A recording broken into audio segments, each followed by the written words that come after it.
என்னுடைய பேர் சுரேஷ்குமார். நான் சீர்காழி பகுதியை சேர்ந்தவன். புதுமை அக்ரிடெக் என்ற நிறுவனத்தை இங்கே கடந்த 13 வருடமாக நடத்தி வருகிறோம். வெட்டிவேர் சாகுபடி பற்றி நாங்கள் செய்யும் முறைகளை இப்பொழுது உங்களுக்கு சொல்லலாம் என்று நினைக்கிறேன். சிமேப் பெங்களூரில் ஆக்சுவலாக சிம்விருத்தி வெரைட்டி எங்களுக்கு கொடுத்தாங்க. அரோமா மிஷன் 1 பகுதி மூலமாக நாங்கள் இந்த சிமேப் இந்த சிம்விருத்தி விதைகளை நாங்கள் வாங்கினோங்க. சீர்காழி பகுதியில் சீர்காழி நறுமண எண்ணெய் உற்பத்தியாளர் சங்கத்தில் மொத்தம் 52 பேர் இருக்கோம். அதன் மூலமாக எங்களுக்கு அரோமா மிஷன் மூலமாக பெங்களூர்லேருந்து எங்களுக்கு நாற்றுகள் கொடுத்தாங்க. இதை நாங்கள் கடந்த 4 வருடமாகவே பயிர் செய்துட்டு வரோம். ஆனால் 4 வருடமாக இல்லாத ஒரு புதிய முயற்சியாக இப்போ என்னென்னா, பேக்கில் வைக்கிற முறைகள், அதாவது பையில் வைக்கிற முறையை இந்த வருஷம் தான் புதுசாக நம்ம அறிமுக செய்திருக்கோம். அதாவது ஆன்லைனில் நிறைய இது மூலமாக பார்த்தோம். அதில் நம்மளும் அதை செய்து பார்க்கலாங்கிற ஒரு முனைப்பில் இதை செய்திருக்கோம். ஆரம்பத்தில் நாங்கள் செய்தெல்லாம் அந்த அரிசி பையில் செய்து பார்த்தோம். அப்போல்லாம் எங்களுக்கு கிடச்சது 600 கிராம் வரைக்கும் ஒரு பேக்கில் எங்களுக்கு இந்த வேர் கிடச்சிது. இப்போ புதிய முயற்சியாக இதை பேக்கில் செஞ்சு பார்க்கலாம் அப்படிங்கிறதுக்காக இந்த வெரைட்டி பண்ணுறோம். அவங்களுக்கு இப்போ 3 வெரைட்டி இந்த வெட்டிவேரில் கொடுத்துருக்காங்க. ஒன்று சிம்விருத்தி, கேஸ் 1, தரணி. இந்த 3 வெரைட்டியில் இப்போ என்கிட்ட இருக்கிறது 2 வெரைட்டி இருக்குங்க. ஒன்று தரணி இருக்குங்க, இன்னொன்று சிம்விருத்திங்கிற ஒரு வெரைட்டி. இந்த சிம்விருத்தி வெரைட்டி பார்த்திங்கன்னா இப்போ 8 மாதம் அளவில் இது பயிரிடக்கூடியது. ஏன் 8 மாதத்துக்கு மேலே பயன்படுத்தணும் அப்படின்னு பார்த்தீங்கன்னா, இன்றைக்கி வெட்டிவேர் பொறுத்த வரைக்கும் இன்றைக்கி மார்க்கெட்டில் டிமாண்டாக இருக்கிறது நறுமண எண்ணெய்களுக்கு அதிகமாக பயன்படுத்திக்கிறாங்க. இன்றைக்கி மார்க்கெட் ரேட்டை பொறுத்த வரைக்கும் 30,000 ரூபா வரைக்கும் மார்க்கெட் ரேட் இருக்குது. இது ரேட் ஃப்ளக்சுவேஷன் 11,000லேருந்து மாறுதுங்க. 11,000, 18,000, 25,000, 30,000 வரைக்கும். இப்போ கரண்ட் ப்ரைஸ் ரேட்டு 30,000 ரூபா வரைக்கும் இது இருக்குங்க. இதனுடைய பயன்பாடுகள், இப்போ 1 ஏக்கர் நாங்கள் நிலத்தில் சாகுபடி பண்ணோம்னா நமக்கு எவ்வளோ கிடச்சிது அப்படின்னு பார்த்தீங்கன்னா, 1 ஏக்கருக்கு 1.5 டன் வரைக்கும் வேர்கள் கிடச்சிதுங்க. நிலத்தில் நமக்கு கிடைக்கிறது. இப்போ 8 மாதம் கழித்து நம்ம 1.5 டன் வேர் கிடைக்கிறோம்னா, இது ஆயில் கன்வர்ஷன் ரேஷியோ, அதாவது அந்த வேரில் கிடைக்கக்கூடிய ஆயிலோடைய அளவீடுகள் பார்த்திங்கன்னா 1.8லேருந்து 2 வரைக்கும். இப்போ 100 கிலோவுக்கு 1 கிலோ 1.5 கிலோ ஆயில் கிடச்சிட்ருக்குங்க. இதுதான் கடலூர் பகுதி இல்லை கடலோர பகுதியில் இருக்கக்கூடிய வெட்டிவேர் சாகுபடி பண்ணக்கூடிய விவசாயிகளுக்கு கிடைக்கக்கூடிய எண்ணெயோட அளவு. இந்த 1.8%லேருந்து 2% வரைக்கும். ஆந்திராவில் பார்த்திங்கன்னா நல்லூர்லலாம் 2% வரைக்கும் கிடைக்கிறதா சொல்கிறாங்க. நம்ம பகுதியில் அந்த அளவுக்கு இன்னும் கிடைக்கலைங்க. கடலூரை ஒட்டி உள்ள இந்த வெட்டிவேர் சாகுபடி பண்ணுற விவசாயிகளுக்கு எங்களுக்கு அந்த அளவுக்கு இன்னும் கிடைக்கல. ப்ரைஸ் பார்த்திங்கன்னா நமக்கு எவ்வளோ வரைக்கும் வாங்குறாங்க, 140 ரூபாயிலேருந்து 210 ரூபா வரைக்கும் இந்த ப்ரைஸ் விலைகள் மாறுபடுது. எதன் அடிப்படையில் மாறுபடுதுன்னா, விவசாயிகள் அதிகமாக சாகுபடி பண்ணிட்டாங்கன்னா 140 ரூபா வரைக்கும் வாங்குறாங்க. மழைக்காலங்களில் பார்த்திங்கன்னா இந்த வேர்கள் விவசாயிகள் மண்ணிலேருந்து எடுக்க முடியாத ஒரு சூழ்நிலை இருக்கும் காரணத்தால் அந்த நேரங்களில் அக்டோபர், நவம்பர், டிசம்பர் மாதங்களில் மட்டும் இந்த வெட்டிவேரோட விலைகள் 170லேருந்து 210 ரூபா வரைக்கும் கிடைக்குது. இப்போ இந்த வெட்டிவேர் சாகுபடி பண்ணுறதுல நாங்கள் இந்த பேக் முறையில் நான் என்னென்ன கலவைகள் நான் கலந்துருக்கேன் அப்படின்னு கேட்டிங்கன்னா, இப்போ நம்ம பொதுவாக இந்த கடலோர பகுதியில் இப்போ மணல்கள் நிறைய கிடைக்கும். ஏன்னா நம்ம வேர் எடுக்க வேணுங்கிறதுனால இதுக்கு சாதகமான ஒரு மண்ணுலேருந்து நம்ம பிரித்து எடுக்கணும். அப்போ மணல் இருந்தால் ஈஸியாக நம்ம மண்ணிலேருந்து பிரித்து எடுத்துடலாம். நான் ஆரம்பத்தில் நாங்கள் இதை ட்ரையல் நான் செய்து பார்க்கும்போது பார்த்திங்கன்னா, நான் எருவில் செய்து பார்த்தேன். எருவில் செய்து பார்க்கும்போது எருக்களுடைய அந்த ஆட்டுடைய புழுக்கைகள்லாம் பார்த்திங்கன்னா அதிலே ஒட்டிக்குது. அதுலேருந்து வெளியில் எடுக்க முடியாத ஒரு சூழ்நிலை. அதுமாதிரி தேங்காய் நாரில் செஞ்சு பார்த்தேன். தேங்காய் நாரிலுமே மக்காமல் அந்த தேங்காய் நாரும் அந்த வேர்லேயே ஒட்டி வருது. மணல் மட்டும்தாங்க நமக்கு ஈஸியாக பிரித்து எடுக்கக்கூடிய ஒரு சூழ்நிலை. அதிலோட செம்மண் கொஞ்சம் கலந்தால் ஆயில் கண்டென்ட் நல்லா இருக்குங்க. இப்போ நாங்கள் என்னென்ன சேர்த்துருக்கோன்னா, எங்கள் பகுதியில் செம்மண் இல்லைங்கிறதுனால சவுடு மண்ணுங்கிற மணல் கலந்த மண், அது பார்த்திங்கன்னா ஒரு 60%, ஒரு 30% பார்த்திங்கன்னா கறி எங்களுக்கு உமி கறியை நம்ம பயன்படுத்துகிறோம். அது இல்லாமல் மண்புழு உரம் பயன்படுத்துகிறோங்க. மண்புழு உரமும் அப்புறம் வேம் பயன்படுத்துகிறோம். வேம் வேர் வளர்ச்சி பூசானம் அது பயன்படுத்துகிறோங்க. இது 4த்தையும் கலந்து தான் இப்போ ஒரு பேக்காக நாங்கள் இதை போட்டுட்ருக்கோம். உமி கறி நம்ம பயன்படுத்துகிறோம். இந்த உமி கறியை பொறுத்த வரைக்கும் பார்த்திங்கன்னா நமக்கு மண்ணோட இறுக்கத்தை தளர்த்துறதுக்கு இது பயன்படுது. அது மட்டும் இல்லாமல் பார்த்திங்கன்னா இந்த சவுடு மண் நம்ம பயன்படுத்துகிறோங்க. இதில் மண்புழு உரம், உமிக்கறி, சவுடு மண் மற்றும் வேம், இந்த 4 சேர்ந்த கலவை தான் எதுங்க. இதுதான் இன்றைக்கி நம்ம இந்த பையில் நிரப்புகிறோம். யூடியூப்பில் நிறைய வீடியோக்கள் பார்க்கும்போது பார்த்திங்கன்னா அவங்க ஒரு பேக்கில் 5 கிலோ வரும் 8 கிலோ வருங்கிற மாதிரியான விஷயங்கள்லாம் சொல்கிறாங்க. இது வரைக்கும் எங்களுடைய அடிப்படையில் நாங்கள் ஒரு 6 வருஷத்துக்கு முன்னாடியே நம்ம வந்து பயன்படுத்தி பார்க்கும்போதெல்லாம் பார்த்தீங்கன்னா, எங்களுக்கு அரிசி சாக்கில் நாங்கள் வெட்டிவேர் நான் பயன்படுத்தும் போதெல்லாம் எனக்கு கிடைச்சது 600லேருந்து 700 கிராம் தான் கிடச்சிருக்கு. இப்போ அதை விட இது ஒரு பகுதி கொஞ்சம் மேல். அதனால் 1 கிலோவிலேருந்து 1.5 கிலோ வரைக்கும் மேக்ஸிமம் கிடைக்கிறதுக்கான வாய்ப்புகள் இருக்குங்கிறத நம்பி நம்ம இதை இப்போ செய்துட்டு இருக்கோம். இப்போ எங்களோட அளவு என்ன காரணம்னா, இதனுடைய பையோட அளவு பார்த்தீங்க அப்படின்னு கேட்டிங்கன்னா, விட்டம் வந்து 1 அடியாகவும், உயரம் வந்து 2.5 அடி இருக்கிறது வந்து நம்ம வந்து மண் 5 பேக் போடும்போது அது 2 அடியாக மாறிடுதுங்க. அப்போ 1 அடி அகலம் 2 அடி உயரம் இந்த அளவில் தான் இப்போ நம்ம வந்து இந்த வெட்டி வேருங்கிறத போடுறோம். இப்போ இந்த வேரானது அதனுடைய பகுதியில் நீங்கள் அந்த சாக்குக்குள்ளாரையே வளர்ந்துக்கிட்டே இருக்கும். இப்போ இந்த சாக்கை பொறுத்த வரைக்கும் இது வந்து யூவி ட்ரீட்டடு. அப்போ உள்பக்கம் வந்து பார்த்தீங்கன்னா கருப்பாகவும் வெளிப்பக்கம் வந்து வெள்ளையாகவும் இருக்கிறது.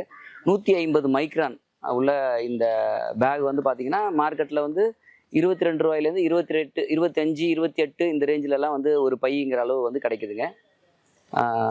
நமக்கு கிருஷ்ணகிரி மற்றும் கோயம்புத்தூர் பகுதியெல்லாம் இதுக்கான மேனுஃபேக்சர்ஸ் வந்து அவைலபிளாக இருக்கிறாங்க.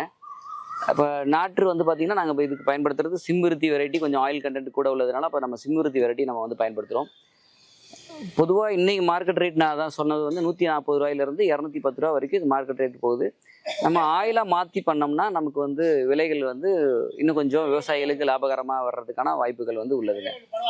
ஆயில் கண்டென்ட்டாக மாற்றினோம்னா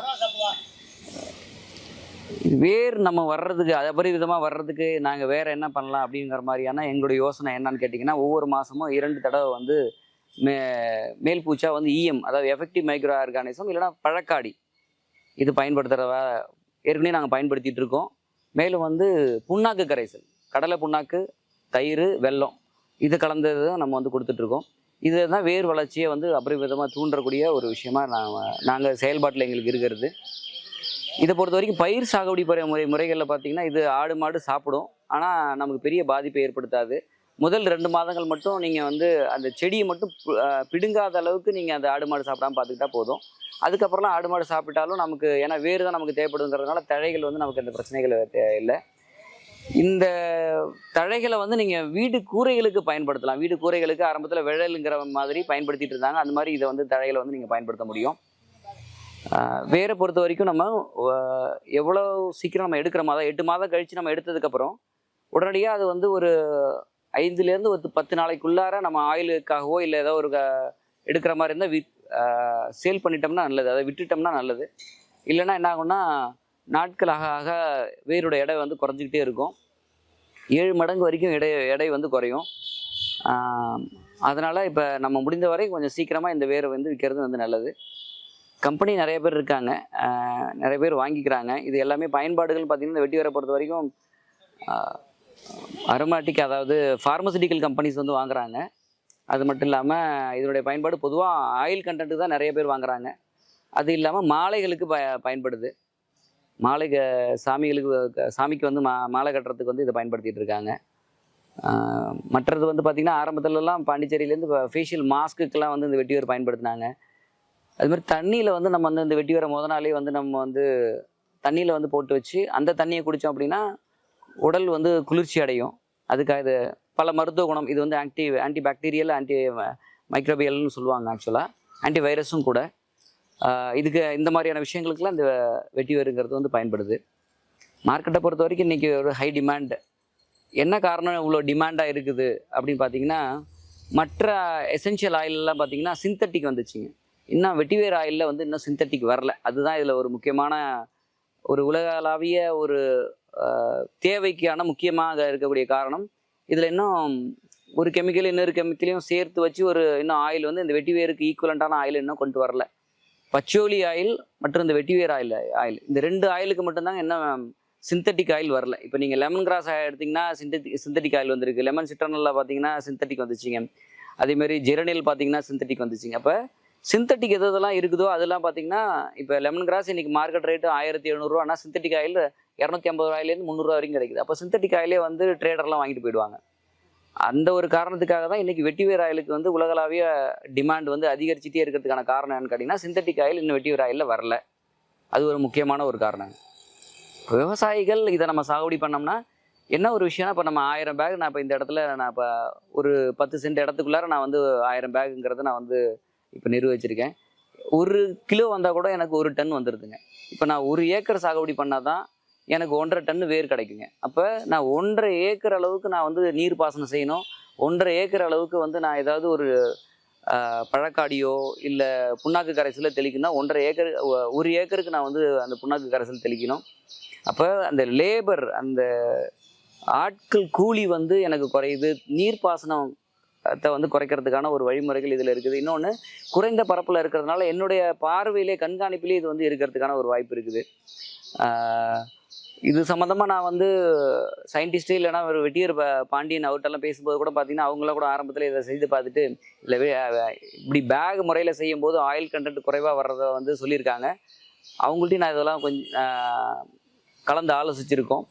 இருந்தாலும் நம்மளும் ஒரு ட்ரையலாக இதை செய்து பார்த்துரும் அப்படிங்கிறதுக்காக தான் இப்போ இதை செய்கிறோம். இதை செய்துட்டு இப்போ எங்கள் யூனிட்டில் வந்து இதை ஆயில் கண்டென்ட் எடுத்து பார்க்கலாங்கிறது என்னுடைய நோக்கம். எங்களுடைய பகுதியில் இருக்கக்கூடிய இந்த சீர்காழி நறுமண எண்ணெய் உற்பத்தியாளர் சங்கத்தில் இருக்கக்கூடிய உறுப்பினர்களுக்கும் நான் செய்துட்டு மற்றவங்களுக்கும் இதெல்லாம் வந்து கொடுக்கலாங்கிற ஒரு எண்ணத்தில் தான் இது நம்ம செய்துட்டு இருக்கோம். மற்ற விவசாயிகளும் இதை செய்து பயனடையணும். எங்களுடைய கணக்கு இப்போ 1000 பேக் நான் போடுறேன். எனக்கு இதில் ஆகக்கூடிய செலவு வந்து ஒரு பேகுக்கு 115 ரூபா செலவாகுதுங்க. பேக் ஒரு மணல்லேருந்து கரியிலேருந்து மண்புழு உரத்துலேருந்து வேம் காஸ்ட்டு, அதுக்கப்புறம் பார்த்திங்கன்னா நீர் பாசனம், அதுக்கப்புறம் அறுவடை செலவு வரைக்கும் நான் சொல்கிறது. பேகு 25 ரூபா அப்படின்னு கேட்டிங்கன்னா நாற்று வந்து ஒரு 3 ரூபா, மண்புழு உரம் வந்து ஒரு 10 ரூபா, வேம் வந்து பார்த்திங்கன்னா ஒரு 10 ரூபா. இது எல்லாமே ஒரு 60 ரூபாய்க்குள்ளார முடிஞ்சிருதுங்க. மீதி ஆட்கள் கூலி வந்து ஒரு பார்த்திங்கன்னா ஒரு 25 ரூபா. இப்போ 85 ரூபாய்க்குள்ளார ஒரு பேக் வந்து நம்மளால் போட்டுற முடியும். ஹார்வெஸ்ட் வந்து ஒரு 20 ரூபான்னு இருந்தால் கூட ஒரு 105 ரூபாயிலேருந்து 115 ரூபாய்க்குள்ளார ஆட்களுடைய குறைவை பொறுத்து நம்ம இதை பயன்படுத்த முடியும். இப்போ ஒரு பேகுக்கு 1 கிலோனாலும் நமக்கு 1000 கிலோ கிடைக்கும், 1 டன்னு கிடைக்கும். இன்றைய மார்க்கெட் ரேட்டு 170 ரூபா. இப்போ 170 ரூபான்னா இப்போ 115 ரூபா செலவாச்சுன்னா எனக்கு ஒரு கிலோவுக்கு 55 ரூபாயிலேருந்து 60 ரூபா வரைக்கும் கிடைக்கிறதுக்கான வாய்ப்புகள் இருக்குது. அப்போ ஒரு 60,000 ரூபா, 55,000 ரூபாயிலேருந்து 60,000 ரூபா இன்றைய மார்க்கெட் ரேட். இப்போ கூட நான் எடுத்தேன்னா 1,50 கிலோ எடுத்தேன்னா எனக்கு இன்னும் ஒரு 1,50,000 1,4 லட்சம் வரைக்கும் கிடைக்கிறதுக்கான வாய்ப்புகள் இருக்குது. அதனால் இதில் நஷ்டம் எதுவும் இல்லை. இந்த வெட்டிவேர் சாகுபடியை பொறுத்த வரைக்கும் 1 கிலோ வந்தால் கூட எனக்கு லாபம் தான். ஆனால் இதை நான் முடிந்தவரை ஆட்களுக்கு எவ்வளோக்கு குறைச்சி நம்ம செய்கிறோமோ அந்த அளவுக்கு நமக்கு பெனிஃபிட்டுங்க. வெயில் வேணும், முக்கியமான காரணம். ரொம்ப நிழலான பகுதியில் ரொம்ப வைக்காமல் வெயில் வேணும். நீர்ப்பாசனத்தை பொறுத்த வரைக்கும் இதில் ஸ்ப்ரிங்க்லர் பயன்படுத்தலாம், ட்ரிப் இரிகேஷன் பயன்படுத்தலாம், டியூப் வச்சு நம்ம வந்து டெய்லி வந்து தண்ணி கொடுக்கலாம். ஆரம்ப காலத்தில் ஒவ்வொரு நாளும் நம்ம வந்து கொடுக்கணும், ஒரு 2 மாதம் வரைக்கும். அதுக்கப்புறம் நீங்கள் ஒரு வாரத்துக்கு ஒரு தண்ணி கொடுக்கலாம். அப்புறம் ஒரு 4வது மாதத்துலேருந்து 5வது மாதத்துலேருந்து 15 நாளைக்கு ஒரு தடவை தண்ணி கொடுத்தாவே போதுங்க. 8 மாதத்துலேருந்து 10 மாதம் வரைக்கும் கழிச்சு தான் இதை வந்து அறுவடை பண்ணணும். அப்போ தான் அதில் வந்து ஆயில் கண்டென்ட் வந்து கிடைக்குங்க. எண்ணெய் தன்மை வந்து அதிகமாக இருக்கும். எந்த அளவுக்கு காய்ச்சல் கொடுக்குறோமோ அப்போ தான் எண்ணெய்கள் வந்து கிடைக்கும். அதனால் அறுவடை நேரங்களில் ஒரு 3 மாதங்களுக்கு வந்து தண்ணியை வந்து குறைவாக கொடுக்கறது நமக்கு நல்லது. அந்த நேரங்களில் வந்து தண்ணியை நம்ம வந்து நிறைய கொடுக்கக்கூடாது. தண்ணி எந்த அளவுக்கு கொடுக்குறோமோ அந்தளவுக்கு ஆயில் கண்டென்ட் வராது. அதனால் முதல் ஒரு 6 மாதம் வரைக்கும் நல்லா ஈரத்தை கொடுத்துட்டு 6 மாதத்துக்கு அப்புறம் நீங்கள் வந்து தண்ணியை வந்து நம்ம ரொம்ப குறைச்சி கொடுக்க எண்ணெய் கண்டென்ட் கூட வரும்னு நான் வந்து நினைக்கிறேன். அதே மாதிரி எங்களோட பகுதியில் உள்ள விவசாயிகளுக்கும் இதை நான் வந்து சொல்லி கொடுக்கறதுக்கு நான் வந்து தயாராக இருக்கிறேன். விதை சம்மந்தமாகவோ, அதாவது நாற்று சம்மந்தமாகவோ இல்லை பை சம்மந்தமாகவோ தொடர்பு கொள்ள நினைக்கிற நீங்கள் என்னை வந்து தொடர்பு கொள்ளலாம். என் பெயர் சுரேஷ்குமார். என்னுடைய நிறுவனத்தின் பெயர் புதுமை அக்ரிடெக், சீர்காழி பகுதி. என்னுடைய தொலைபேசி எண் 94 44 613 523. நன்றி.